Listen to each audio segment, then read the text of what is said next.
And I looked up and there was this just big ball of fire.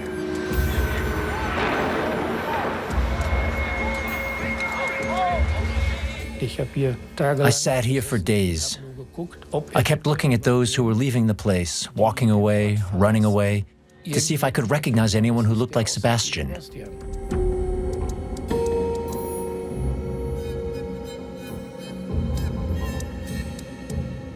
And I got a message from him at 9:01 saying, I'm on the 94th floor of the South Tower. I think the puzzle still isn't really complete yet. You know, a lot of things I have to learn to really fully understand what, like, my grandparents had gone through, what my mom had gone through. To know that so many people were lying beneath all the mounds of rubble, and naturally our son too. You really don't think about it. You're simply stunned, looking at these huge mountains and thinking, my God.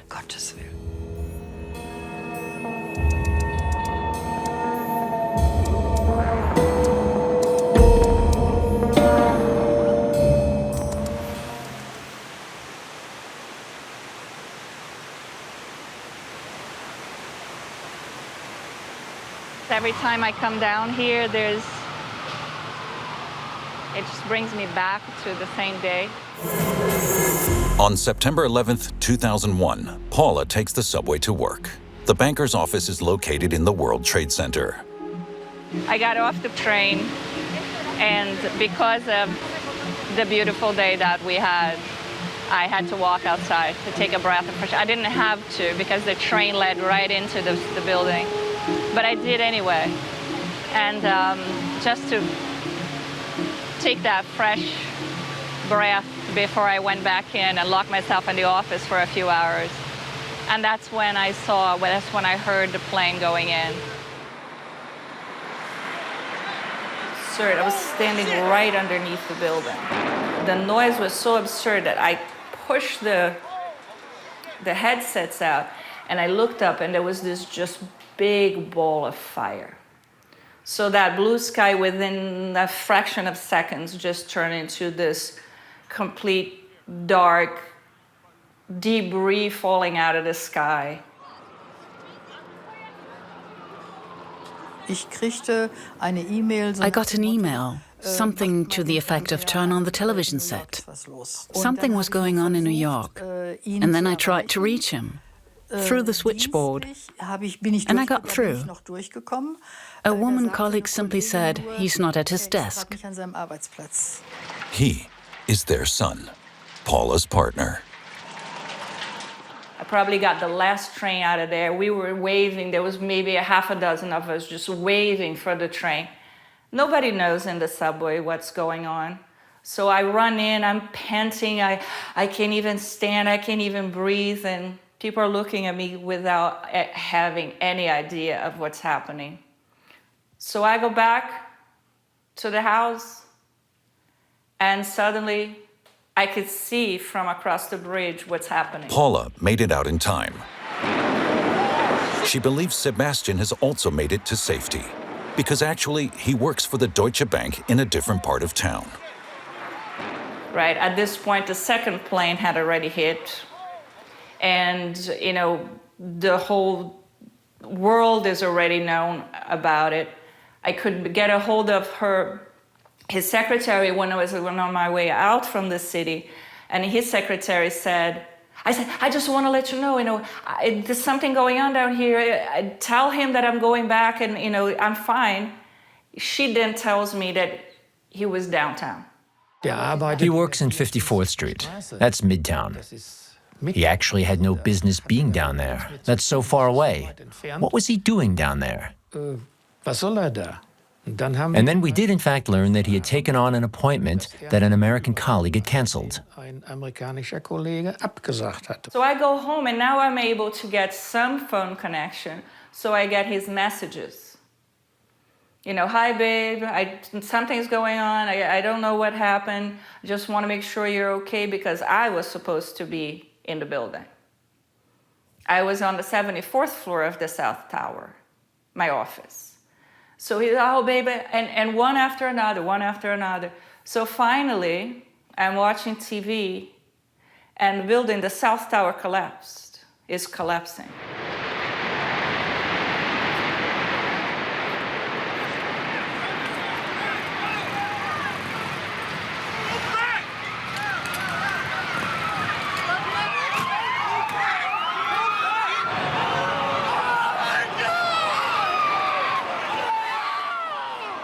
And I got a message from him at 9:01 saying, I'm on the 94th floor of the South Tower. And that was it for me.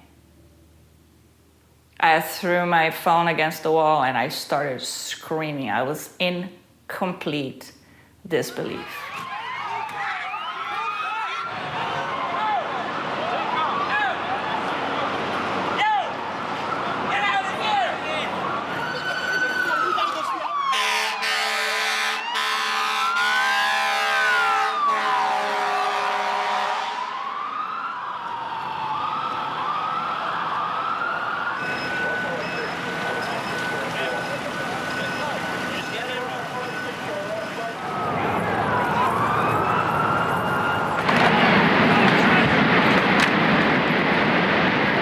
Sebastian's father, Manfred Gorki, watches these images on TV.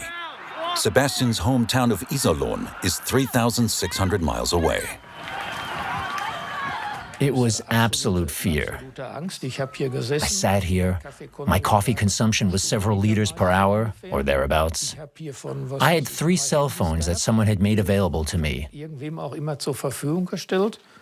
One of my faithful employees constantly supplied me with information.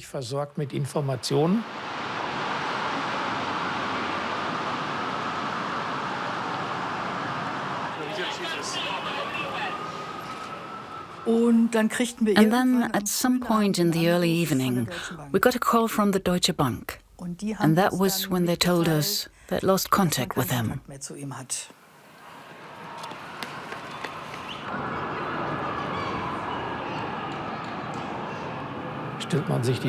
Then you imagine the towers, and then you see the heap lying there. And all you are thinking is how many survived and how many didn't.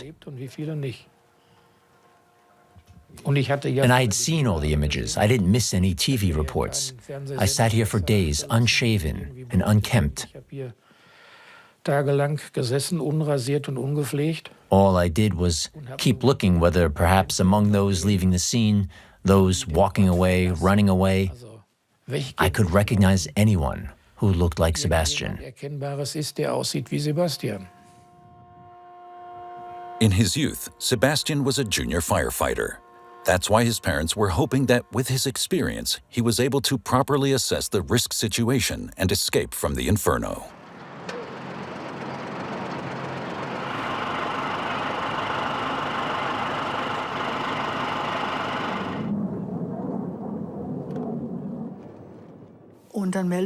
Then we heard from the Deutsche Bank again. That was on the next day.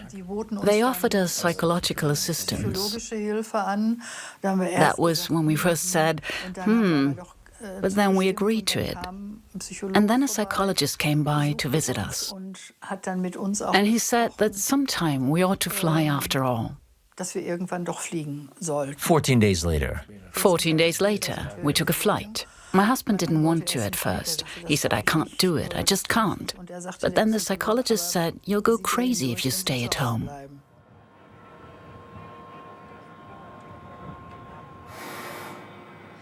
The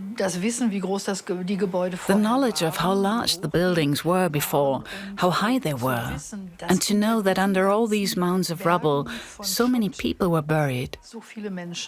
And naturally our son was among them. It is something you can't really fathom. You simply look on in shock. You see huge mounds, you smell, you see something and think, my God.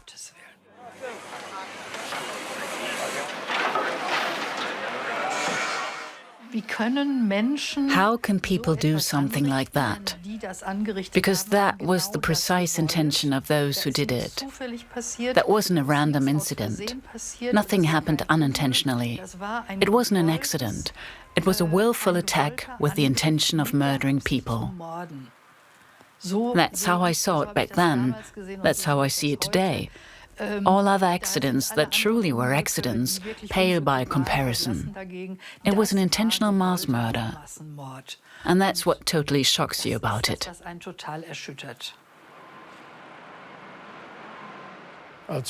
Later, when we were in New York, the offer came to which I first said no, to drive to Ground Zero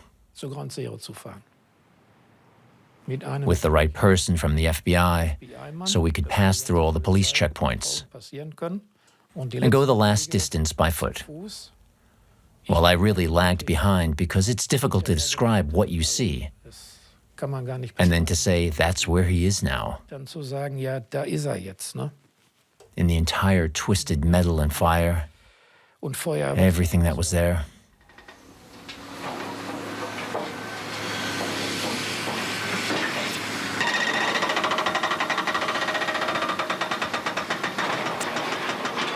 And then they were involved in search operations for another 14 days and simply told us in a conversation that there was no longer any chance of getting him back. And the security was able to pinpoint in the building which conference room that they were having the meeting. And it was exactly in the corner where the plane went in. That's when I said, there is no way. If he called me from that room at 9:01 and the plane hit at 9:03, it's history. And that's when my whole world just collapsed again. I was like, okay, now what? Now what am I supposed to do? The most important thing then, above all, for the unborn and later to be born child, was that they were declared deceased relatively quickly.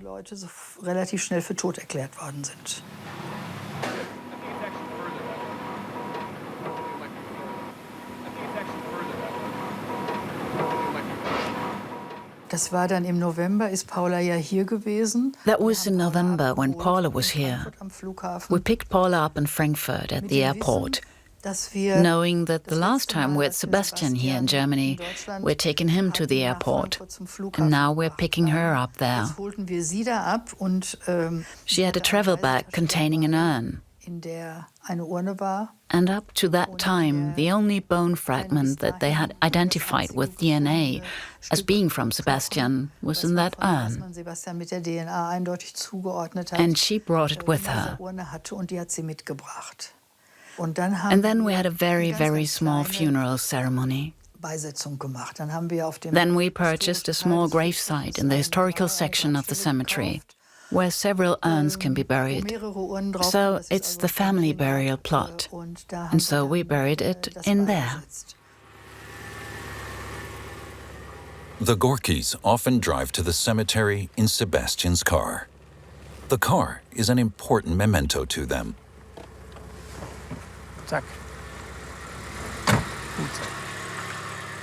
In earlier years, they always traveled to New York on September 11th.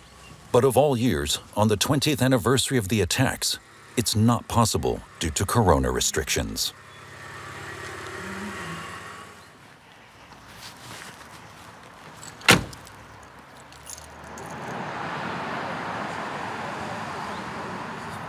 At the grave of their son, Manfred and Marlis Gorki also think about the families of the other victims of 9/11. Even after 20 years after the attacks, they are still in touch with some families. The Gorkis can empathize with all those who have no place to mourn like they do.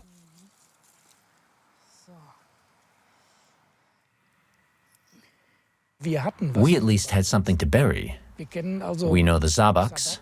With Jason, I must say, they have nothing. They didn't get anything back. And in the case of another wife, it took a long time before anything was found. It took a long time before she had anything. In the beginning, she had nothing. You know, I almost said something inappropriate. I wouldn't say that we were envied, but we did receive something, even if it was only something small. But it was still something we were able to bury here.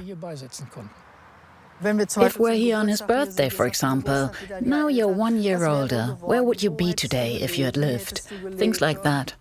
How would you have lived, or everyday things like, what would you look like today? His brother, although he's the younger of the two, is now much older than he was at that time. He lived a very full life in his last years. We talked about it. He had a zest for life. He really led a very active life. He traveled, was always in lots of activities and so forth. I've sometimes thought that perhaps he had a premonition that there's still so much I have to experience. I don't have much more time left.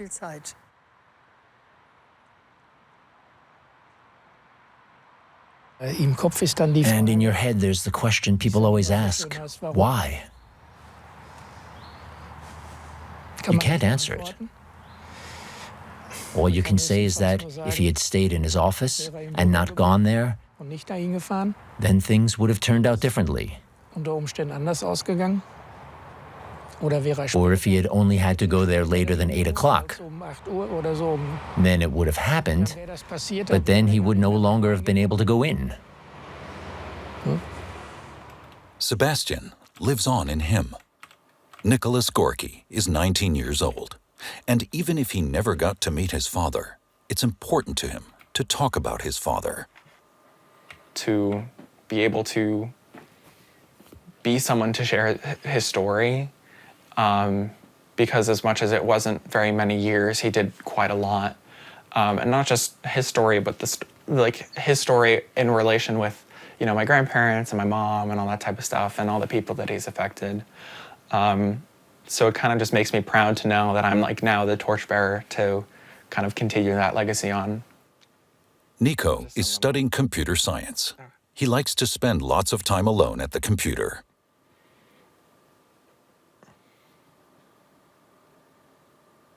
Actually, mind if I... He has a close relationship to his mother. Nico is the reason that Paula miraculously survived September 11th, 2001. She was 2 months pregnant with Nico at the time and on her way to work. Her office was located in the South Tower of the World Trade Center.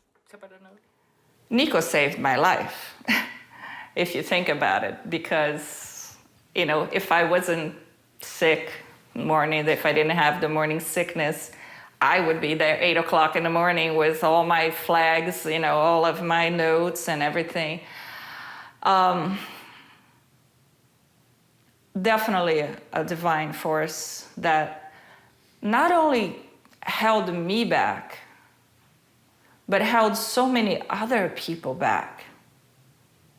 If you look at the stories that were told over the 20 years, people say, oh, my tire popped, or, I missed my train, or, my daughter was sick, or I got locked out of my house, or there's always a story. Have some of them. The story of the Gorki family doesn't have a happy ending. Nico learned at the age of 8 from his mother that his father, the happy-go-lucky man on the photos, was killed by terrorists. Not so much for the Even today, Nico still has difficulty grasping it all. I think the puzzle still isn't really complete yet. There's a lot of things I have to learn, a lot of things I have to really endure to really fully understand what my grandparents had gone through, what my mom had gone through, and I think every year I get a new couple of pieces, especially this year being the 20th anniversary. This was in Switzerland, I think. I have that sweatshirt, St. Lucia. That's why, I kept it. Yeah. That was me with my sunsets. So many. Oh, we can see.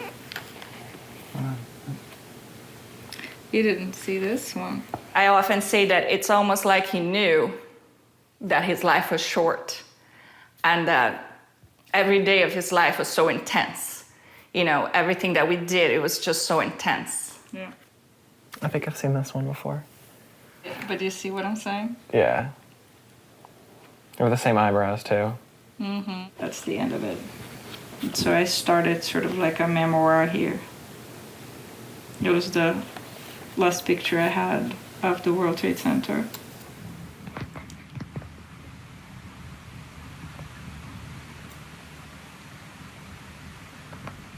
That was in October 2000, when we visited him. That was some place in Chinatown, I think. We went all around, and he showed us New York. And then, 16 years later, we were in Berlin with Nico, and he was taking all kinds of pictures. And I took a picture of him making photographs. And well, that's why I have the two of them together like this.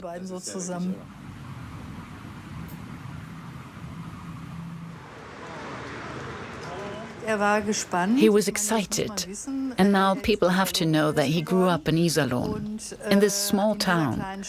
When he was 13, 14, he wanted to become a banker, and he worked hard for it, and read a lot about it, and participated in stock exchange games. It was his dream.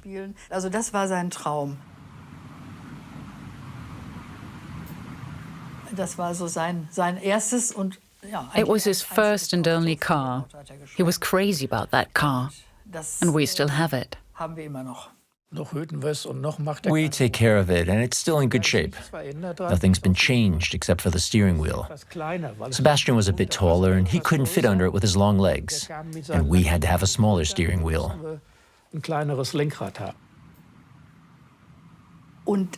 And once things developed with the Deutsche Bank, one of his friends was in New York. The Deutsche Bank had sent him there for a 6-month assignment. So Sebastian visited him. And it was less than 3 months later when he said, "What do you think of my going to New York for at least a 6-month period?" In Manhattan, Sebastian Gorki lived his American dream. The young man from Germany's Sauerland region advanced his career at Deutsche Bank. And here, he lived with Paula, the love of his life. I haven't stepped foot in this place since I moved his stuff out of here. You know, when I came in to move us out, I don't think I ever came back here.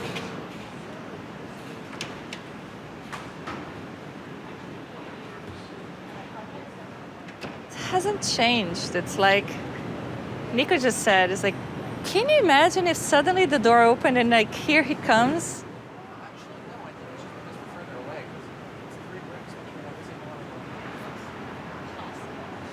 You know, so it's like being back all those years. What does she recall here in particular? Our songs. This marks our relationship. You know how every relationship winds up having some kind of a song or a book or a place. Most important thing was that when the song started playing the radio, he looked for me.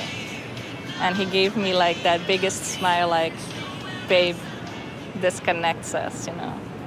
Every time I hear the song, that part always likes, yeah, it brings me right back there. Right back there.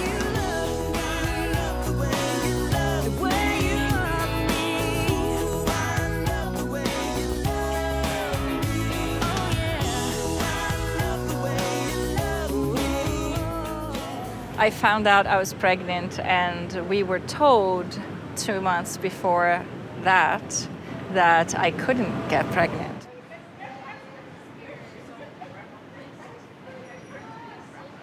So we sat outside here, and I just said, I have something really special to tell. We're gonna have a baby. No way. I'm serious. So, and from that part, 3 weeks later, he passed. So it was about 3 weeks before that we found out. The 9/11 Monument in New York.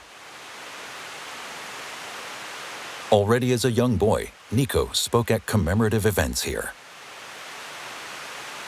In the meantime, he considers it both an honor and a burden.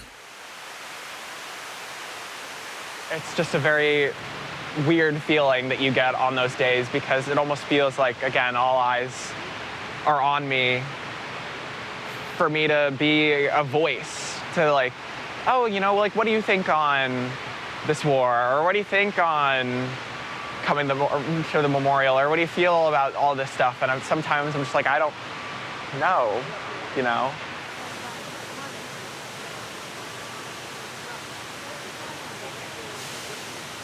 I'm already someone who is a little bit more private with, I like to be alone, I like to be by myself. I get, you know that feeling when like everyone is texting you on your birthday, it's almost overwhelming. Luckily, or not even, personally, I feel that I almost appreciate that people don't reach out. Because Sebastian Gorki's remains were buried in Iserlohn, this memorial is also an important place of mourning for Paula. It does feel like a sanctuary, you know, in many ways. So that's the positive side. But there's so many memories.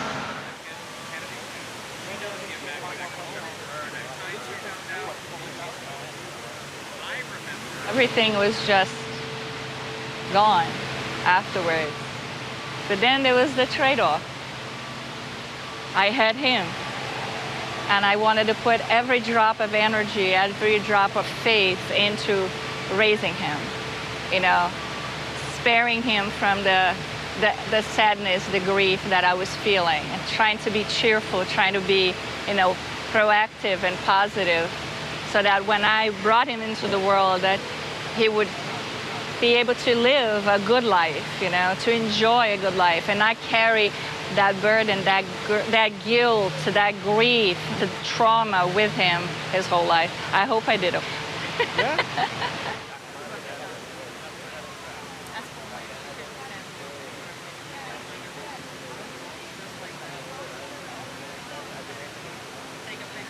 Some anniversaries are much gloomier than others, and some of them I almost try to distance myself from it, more so on social media than personally, because of course I try to be there for my family, and I try to be there, especially my family in Germany. Nico visits his grandparents regularly in Iserlohn.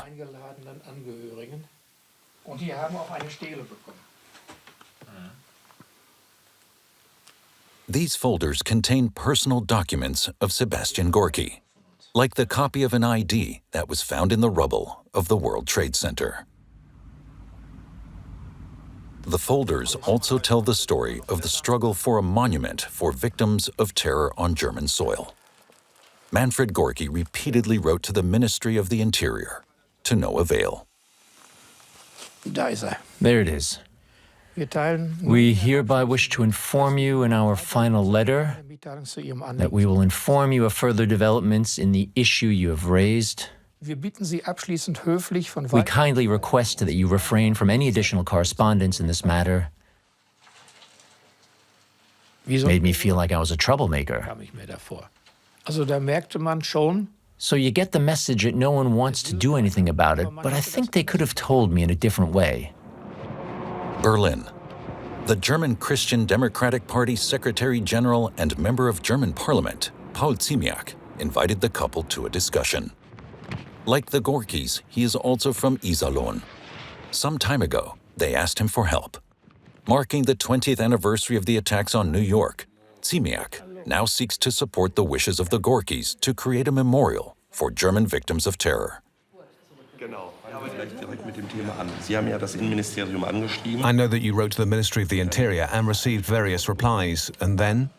I have to tell you, honestly, that I was insulted by the manner in which the Ministry of the Interior from Bonn responded to the letters back then. I know that it is important to the families, and that is why it is something we intend to put on a fast track, a common concept, a common understanding of what such a place should look like. And that is important, so that Germany sets an example. But I believe in his good intention to bring about some kind of change. I still hope that now something will happen. The question is simply how long this hope placed in Mr. Ziemiak and all the others will last, and whether it won't die off again at some point. But I'll monitor the situation and keep reminding people that I am there.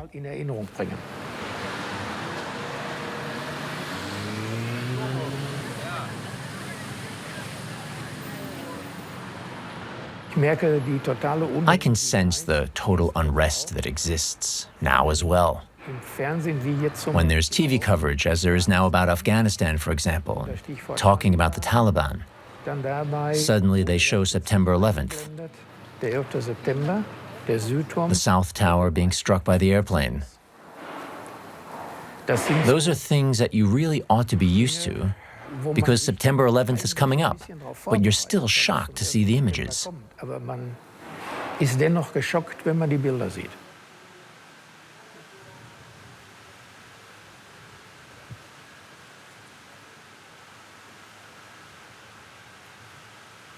In the inner courtyard of the U.S. Embassy, a steel girder from the World Trade Center is used as a monument. Because the Federal Republic of Germany did not want to erect a monument, Manfred Gorki turned to the U.S. Embassy. That was the point when I said, I might as well ask. First of all, asking doesn't cost anything, and as you can see, I was met with open arms. And that was not only in 2008, that was also in the other years when we were always here. It was a kind of open house for us. A high-level U.S. diplomat greets the Gorkis personally. We're also grateful because we know that without the seed that Mr. Gorki planted, this memorial would not be here. It is a place for us of reflection. On every September 11th, the embassy community gathers here, but also people come out here on a regular basis and reflect. And so having this here is for us a gift, and we are grateful to the Gorkis for having planted the seed for us to have this memorial here. Words that provide solace to the Gorkis on the 20th anniversary of the attacks. And again, thank you for coming and thank you for sharing with us today.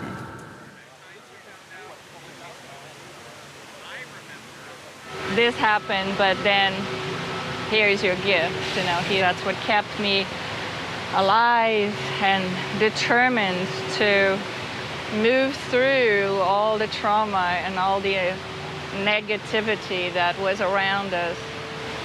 Just see past that and bring life into the world and hope. I would like to kind of show that even though we've been so negatively affected by the effects of 9/11 and some of the actions that we've taken afterwards, there's so much good that can come from the world after an event such like that. And even from that, we can grow, you know, the same way I've physically grown. You know, the world can grow, we can grow, and we can overcome terrible things like that.